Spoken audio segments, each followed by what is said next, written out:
Hi, everyone, and welcome to the Propcast. My name is Louisa, host of the Propcast and co-founder of Elamori, the global Proptech recruitment and search consultancy. In this podcast, we'll explore how the digital evolution of the real estate industry is impacting the property market. The aim of each episode is to introduce you to a Proptech innovator and discuss how their work has created a shift in focus when it comes down to digitizing the built environment. If you're interested in finding out more about Proptech or applying for a job in this space, or keen to know who the big players are that are moving and shaking the real estate industry up, we have you covered, and we will be bringing you an episode each week to connect you to the VCs, Proptech startups, and real estate professionals from around the globe. Also, a big shout out to our sponsors of the podcast, Tech and Pretech, who you will hear from during the episode.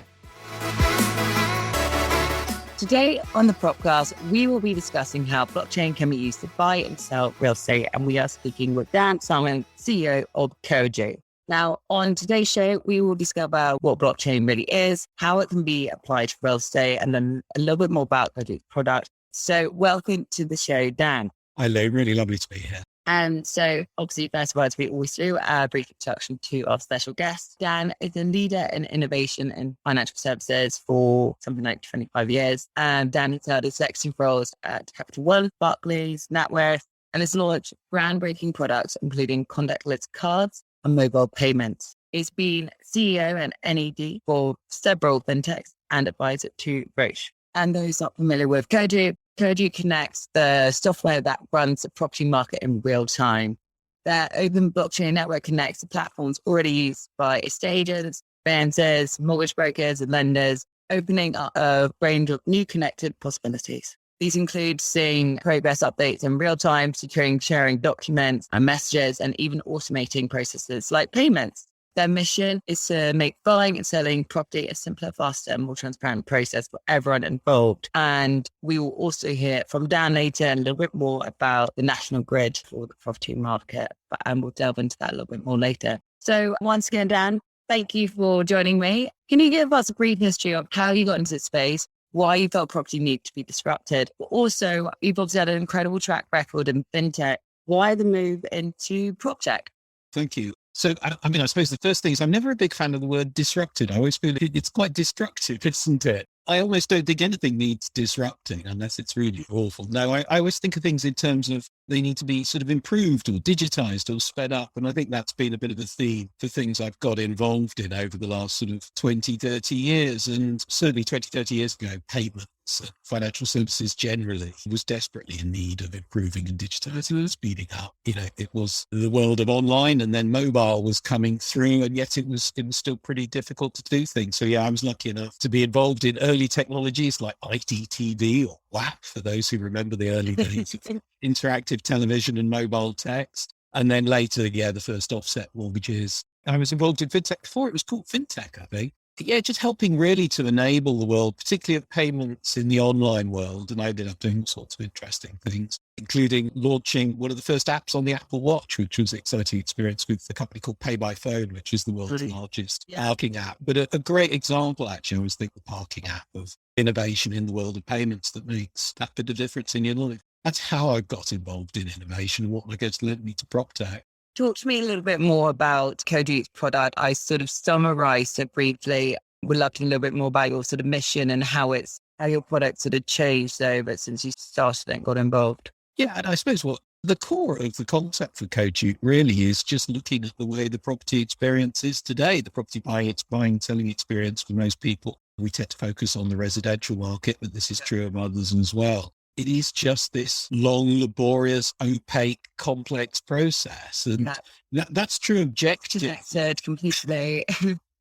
Everyone we talk to, it's been like being a dentist who says, oh yeah, and I've got a sore tooth. Everyone we mention what we do to immediately says, yeah, and I've just had this terrible experience. And I think the important thing to recognize there is that experience is not caused by the professionals in the industry not working hard or doing their best. It's caused by a structural problem. And the structural problem, the property market is an ecosystem of multiple professions, the real estate profession, the legal, the financial, the government, and they somehow have to work together to get your property transaction done. And yet they have no infrastructure to do that. They're sort of digitized in silos, but they're not connected into anything holistic. And that's really what's been missing. And that's It's a bit like supply chain in the 1950s before just in time.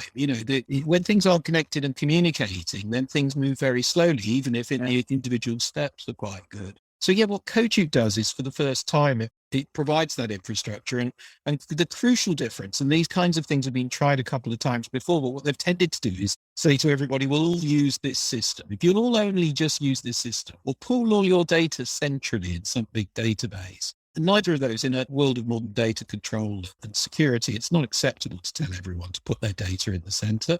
And also people don't want to use another platform. And what we do is we connect people peer to peer. We're a network from their software, their existing software they already use. It allows that software to become connected software and share information, documents, data, programs, all messages with the other parties in the property transaction. And that sounds like a small thing, but like lots of great innovations in my view, sometimes a small thing's really transformative. So yeah, that's what we're doing. Hey, this is Michael Beckerman from Proptech. I'm here to invite you to check out Proptech Plus, the first streaming platform devoted to innovation and technology in the built world, featuring new weekly videos from the world's leading real estate and tech professionals. The first month of streaming is absolutely free, and then you could use the code LMRE to receive 25% off your second month.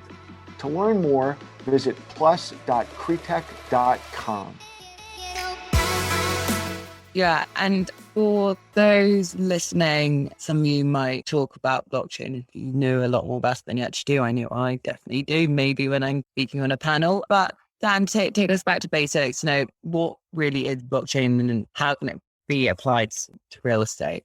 So, I mean, blockchain, sometimes you can talk about the technology and how it actually works. And it is a brilliant technical innovation with some really clever mathematics at the root of it. I actually think that's less useful to trying to understand blockchain than to just say what it does. And what it does, it allows a group of people who want to share information with each other and be certain that that information is reliable and that no one's cheating, if you like. It allows them to do that without a central authority having to review and confirm all that information. So for currency, for example, and most people know through blockchain, through cryptocurrency, it's a currency without the need for a central bank. In our case, what we're sharing securely is data, and it allows people safely to share data with each other, knowing it's 100% reliable without having to put it through some central body who sees and authorizes all that data. The way it does that is through some really neat mathematics and blocks and all of that kind of stuff. And if you're going to understand why blockchain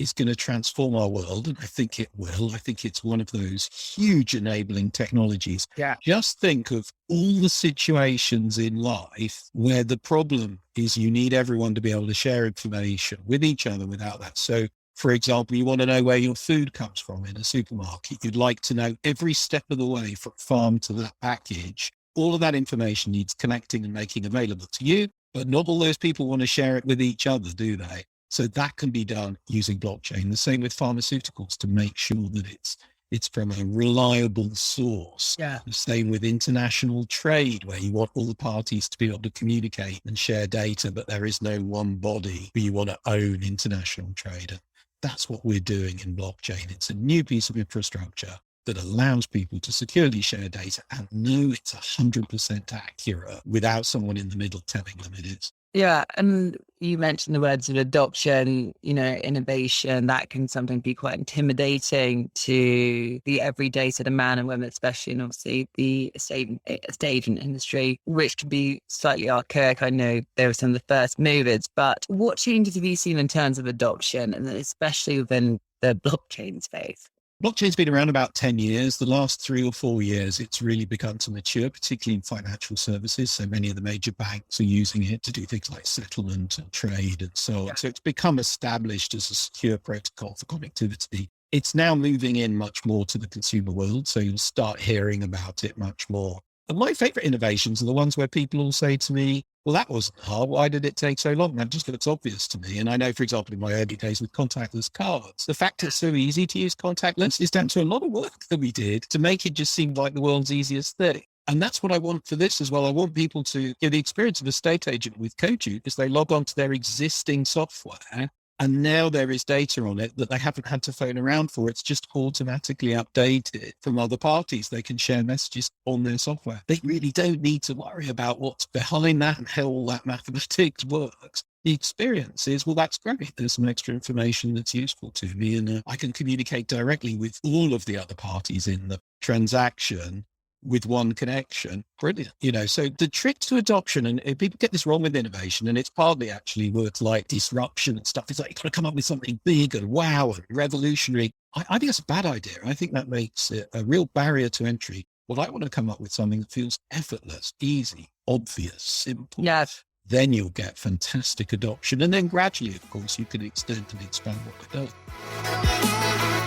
I was doing some research the other day. Can you believe it? That some of the biggest companies in the world didn't exist 30 years ago, the likes of Facebook and Uber. On the other hand, real estate is a total juxtaposition, being the oldest asset class in the world. We often hear about the property industry being a slow mover, and the need for Proptech is clear to improve solutions and take advantage of the data being gathered. We saw $21 billion in investment into Proptech in 2020, and it was predicted a further increase of 25% in 2021, which has already been surpassed, which means there'll be plenty to talk about when it comes to the innovation of the built environment. EY reported that 53% of real estate owners think that they don't have the in-house talent to adopt technology successfully. Without technology-minded talent and leadership, the implementation and widespread adoption of your product might be proving tricky.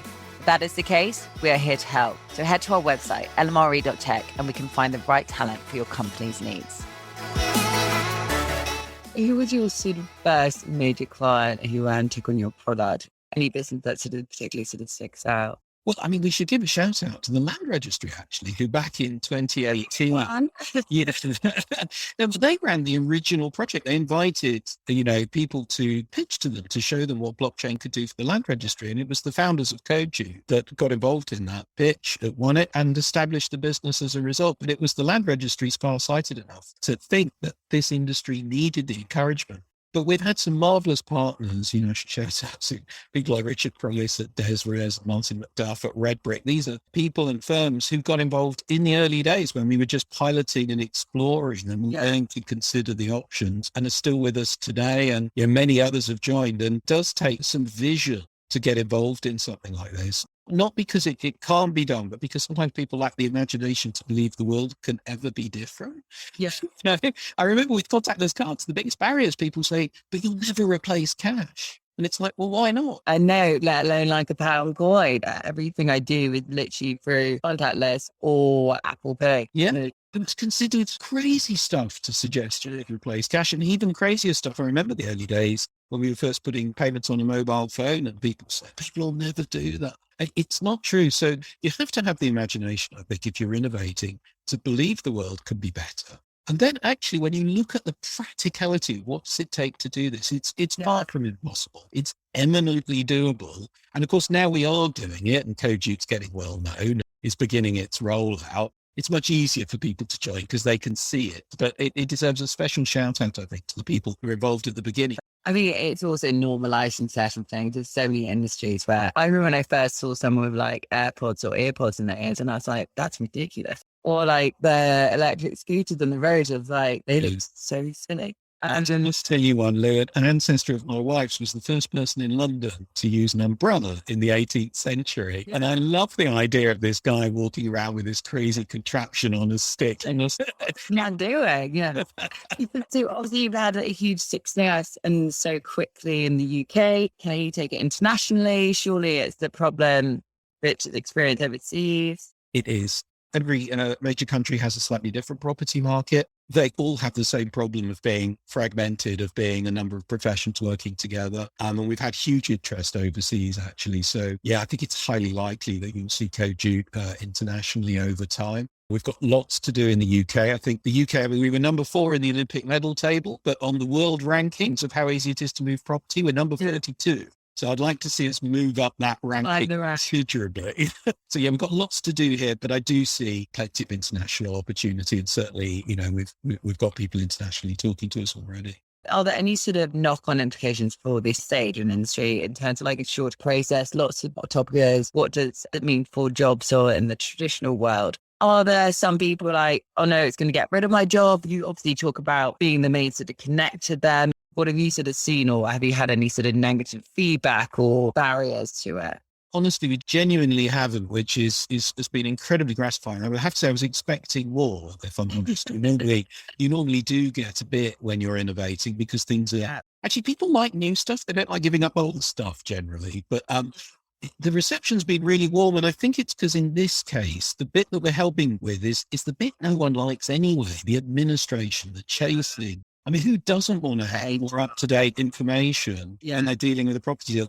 I think the main thing we'll see, every estate agent we talk to says we have between 20 and 30% of deals fall through at the moment. And everyone says if the deal took half as long, far fewer would fall through. They're falling through. Everyone knows deals fall through. So I really do hope that we see a much greater reduction in fall through because, there's a world of pain and tragedy in every fall through. That's people who've wasted their time and effort and hopes and so on. So I'd love to see that. But ultimately, when we really start to compress this, and it won't just be Coadjute, I think will be the rails a lot of other innovation runs on, because it's a huge barrier to innovation in property. The fact that anyone who wants to do something, their starting point is the barrier of having to connect to tens of thousands of people in the property market. You take that away and say, you've got a national grid, connect in here, you can connect to everybody. Suddenly, I think there's a rash of innovations will come through, and the combination is what will really begin to compress the property cycle. And then I hope one day, I hope in 10 years when we're sitting here talking, hopefully,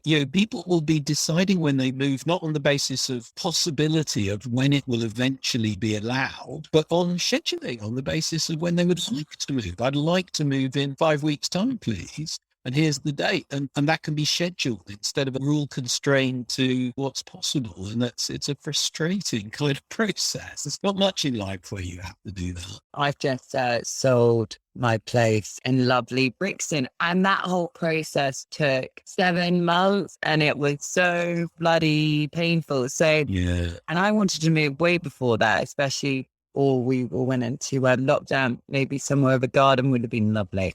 So if you could have told me that I could arrange to do that and move in 5 weeks rather than 6 months, I'm all ears. And it's worth saying, and credit to our conveyancers who sometimes get a raw deal. The UK is a particularly complex property market because we have a lot of very old property, and therefore there is a lot of legal challenge. And our conveyancers do a really good job of getting through a lot of complex stuff. It's pretty hard to compress the expertise, but what we can do is compress all the stuff around it that slows them down or distracts them or adds delay. That's the aim. Now you've moved into the beautiful world of Proptech, Dan, what other areas of it outside of blockchain do you think are sort of ripe for disruption? There's, and again, really wrong, disruption. If you said improvement, there's quite a lot, isn't there? I think once we've got Coadjute being established as a sort of national grid for property, I do think things like, for example, digital identity can be much more broadly used and shared.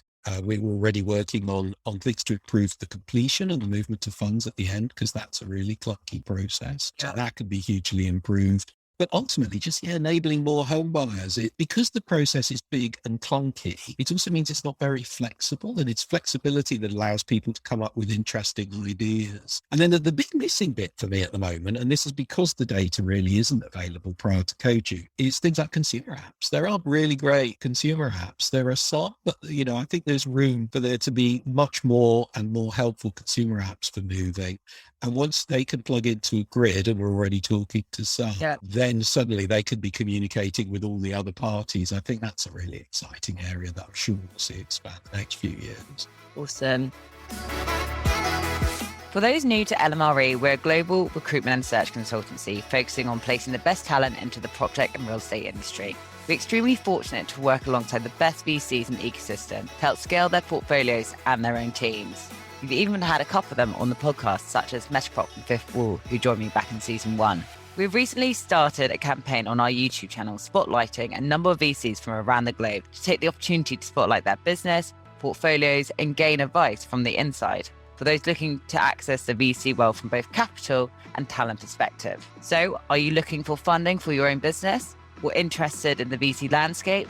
How do they handpick their cohorts? Or if you're just a curious mind that wants to learn more, check it out. Head to LMRE on YouTube, or you can find their interviews on our website. Now on with the show. Now we're getting to the LMRE part, Dan, which is the final part of the Propcast.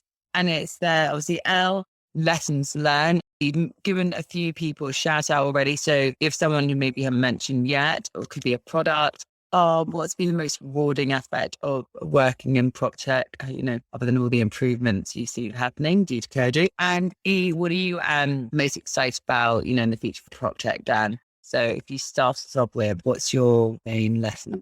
My lesson to people is always stay curious, listen.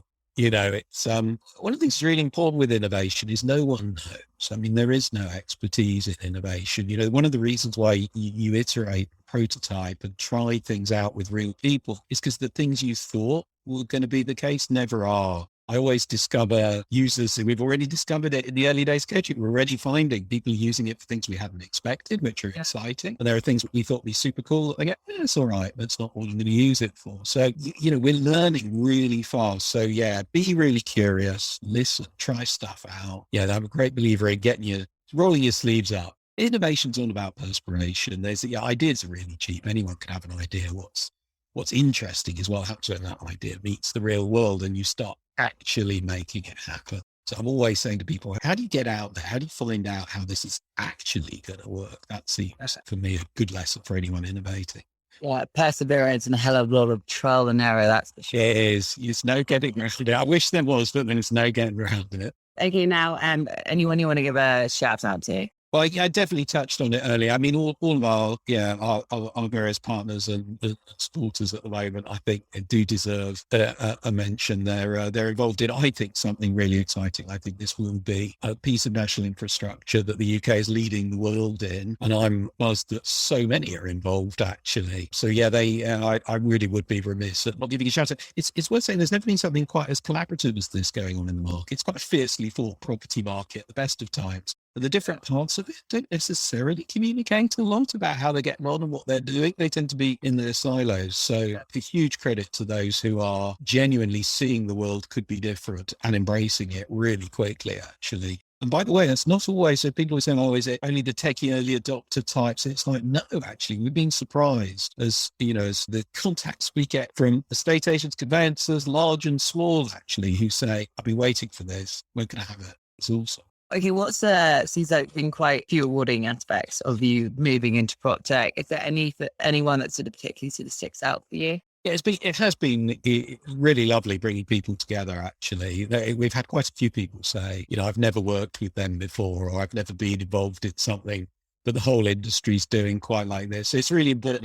Coadjute means to collaborate. It's a real word. It means to cooperate, collaborate. And it has to be, we have to be the network for everyone. We have to be open. We have to be driven by what the community wants. It's we take that responsibility quite seriously, but it is incredibly gratifying watching people coming together. And I also just love watching people's faces when they do something that it's something new that they thought they knew what it would do. So like you say, yeah, I know it connects. I know it'll automatically upload the data. And then they do it. It goes, and they go, it's like there's this visceral moment where people, oh my God, it's like I'm looking at the conveyancer's screen. And it's like, that's amazing. And it's like, well, you knew that would happen and we talked about it and that's why you're doing it. But there's something different when you use something like this. It makes the world of property smaller. It's like for everybody, instead of this opaque fog of what everyone else is doing that's only penetrated by phone and email, suddenly so much more of it is on your desktop. It's cool, actually. It's been really fun.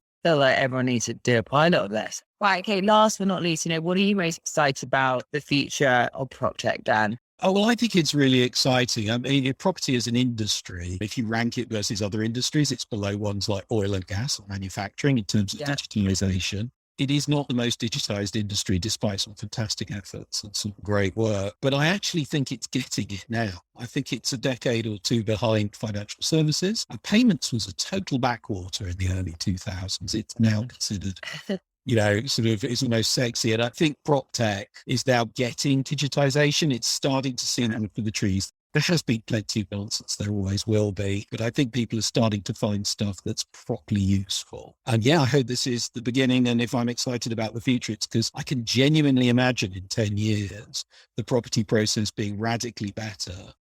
People actually going, oh my God, you didn't used to do that, did you? That's crazy. And it's like, yeah, we did. We hated it. Yeah. I was first mover in it. So yeah. Well, look, Dan, it's been an absolute pleasure talking to you about not only your product, or the move that you've made, your thoughts, and obviously blockchain. I know that everyone listening, and I've prepped Dan saying, I don't know much about blockchain. And I was super excited for this episode because I know I need to learn a lot more about it. And I'm really excited to see what other products, when it comes to blockchain, are going to come to market. So who knows? Dan, we might be speaking in sort of a few years' time about your latest sort of Proptech venture or something like that. Who knows? I think I've been with Coadjute for some time to come, to be honest, Lou. But no, lovely talking to you. And yeah, I'm delighted if more people start to explore blockchain, because it's really coming. It's a huge wave, and well worth people understanding what it can do. Yeah. And anyone wants to learn a little bit more about it, I'm sure Dan would love to hear from you too. Check him out on LinkedIn. We'll obviously be sharing his details as well. But Dan, I'm looking forward to catching up with you after the show. Lovely. Thanks, Lou. Good talking to you. Thank you for joining us this week on the Propcast, and a big thanks to our guests and our sponsors, Createch and Reamtech. Make sure you visit our website, lmre.tech, where you can subscribe to our newsletter, keep up with our industry news and events, or if you're looking for your next career move, it's all on there. The Propcast can be found on iTunes, Spotify, and YouTube, where all good content is found. Whilst we're at it, if you found value in the show, we'd appreciate it if you could spread the word and tell a friend about it, or even write us a review. And I'll catch you next week.